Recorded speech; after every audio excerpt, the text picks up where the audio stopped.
Je lis du livre de Nombre, chapitre 20, les versets 1 à 6. Toute l'assemblée des enfants d'Israël arriva dans le désert de Sin. Le premier mois, et le peuple s'arrêta à Kadès. C'est là que mourut Marie et qu'elle fut enterrée. Il n'y avait point d'eau pour l'assemblée.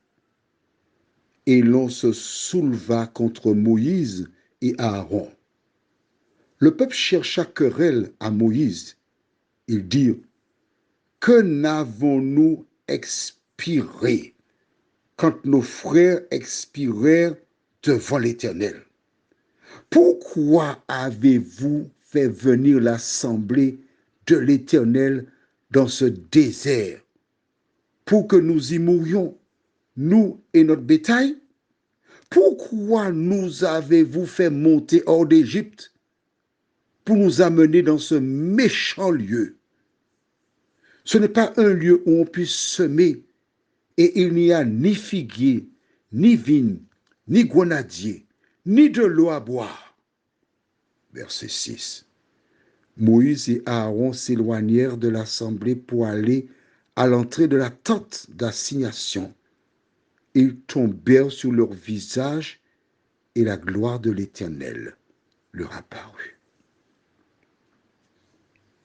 Le thème pour aujourd'hui, c'est rebelote. Prions. Notre Seigneur et notre Dieu, voici pour la deuxième fois, le peuple n'a pas d'eau à boire. Dans ce peuple, il y a des adultes. Il y a des enfants, mais il y a des adultes, Seigneur. Ils ont le même comportement. Seigneur, à travers cette histoire, tu nous montres combien il est difficile pour des parents de conduire leurs enfants vers le succès et le bonheur. Nous te présentons toutes les familles en ce jour. Tandis que nous lisons ta parole, merci de continuer de nous éclairer, nous t'en prions. Au nom de Jésus pour ta gloire éternelle. Amen. Voici le peuple une deuxième fois qui se retrouve sans eau. La première fois, je puis comprendre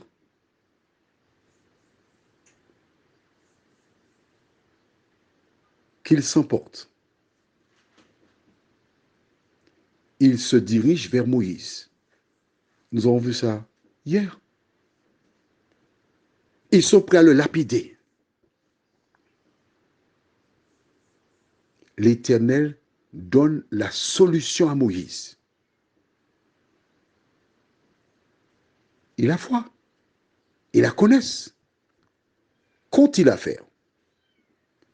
Tout simplement, sachant que c'est l'Éternel qui exauce, il pouvait prier et dire, Seigneur, Moïse a déjà tant à faire. Soulage-le. Allège-le. Entends ma prière. Permets que nous ayons de l'eau à boire. Qu'est-ce qui empêchait aux hommes de le faire? Alors, rebelote, je t'explique ce que c'est. La belote, c'est un jeu qui se joue avec des cartes, où généralement il y a 4 personnes, et on joue en équipe, mais sans communiquer ce qu'on a comme carte. On distribue 3 cartes, ensuite 2, donc chacun a 5. Et une fois que chaque personne a 5 cartes, on soulève la prochaine carte. Par exemple, si c'est un cœur, un carreau, un trèfle ou un pic, en fonction des cartes qu'on a dans sa main, on dit je prends. Et cette carte devient l'atout. Lorsqu'on a les deux, le roi et la dame, On peut jouer soit le roi ou la dame, on dit belote. Et ensuite, quand on a l'occasion, on fait l'autre carte et ça s'appelle rebelote. Voilà. C'est-à-dire deux pour la même chose. Au lieu de prier, au lieu de chercher la solution, il se dirige vers Moïse. Que penses-tu de ces personnes? Ont-elles raison? Non, d'accord. Mais moi, je te pose une question aujourd'hui. Toi, quand tu as un problème, que fais-tu? Alors, réponds-moi. Lorsque tu es un enfant de Dieu, tu n'as pas besoin d'aller voir ton directeur spirituel. Tu n'as pas besoin d'aller voir ton pasteur. Tu n'as pas besoin d'aller voir un ancien. Tu n'as pas besoin d'aller voir un laïc. Tu n'as qu'à aller directement à Jésus de Nazareth.